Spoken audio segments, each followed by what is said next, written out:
It's dark here in Washington. It's dawn in Baghdad. As I mentioned, Baghdad is 6,000 miles from Washington, D.C.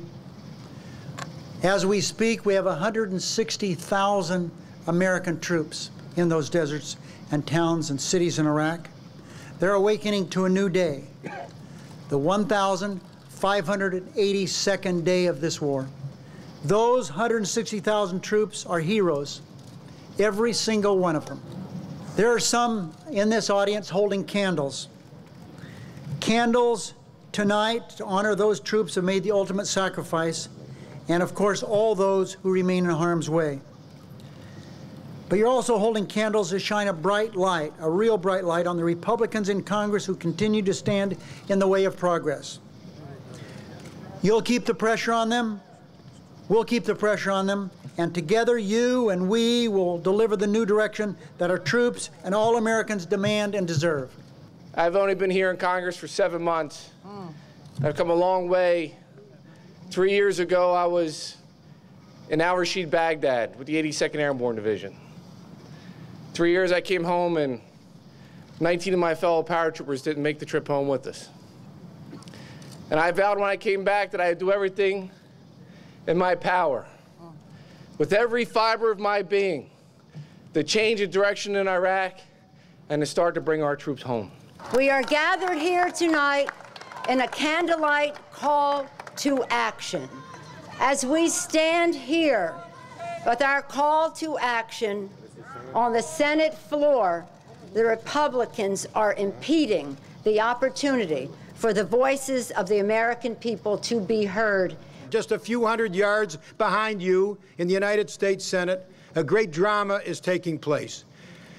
The people who are filibustering us want to stop us from voting on Leader Reid. That's what this is all about.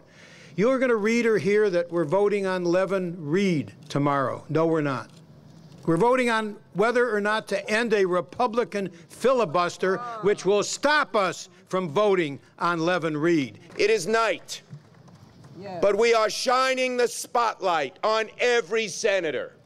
We are shining the spotlight particularly on those who go back home and say they want to change in Iraq and come here and vote to continue and rubber stamp the president's policies. And we will not let them persist.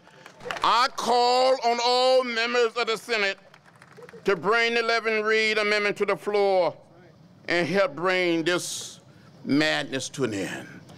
We can do it. We can do it. And we must do it now. All of the senators on the other side who have given passionate speeches about opposing the war will have their chance in the morning to vote for Leader Reid, vote for real change, vote for a law that will bring the troops home. Count those votes. Count the senators. Understand who is for change and change in policy and those who are making speeches at home, and come here in Washington and don't back them up with votes. We thank you for your support tonight. Stay with us. This war will come to an end honorably. To our Republican leaders who refuse to allow an up or down vote on the Leader Reid amendment, we say, wake up! To Republican senators who know the war is going badly, but who are still voting for this president's surge, we say, wake up!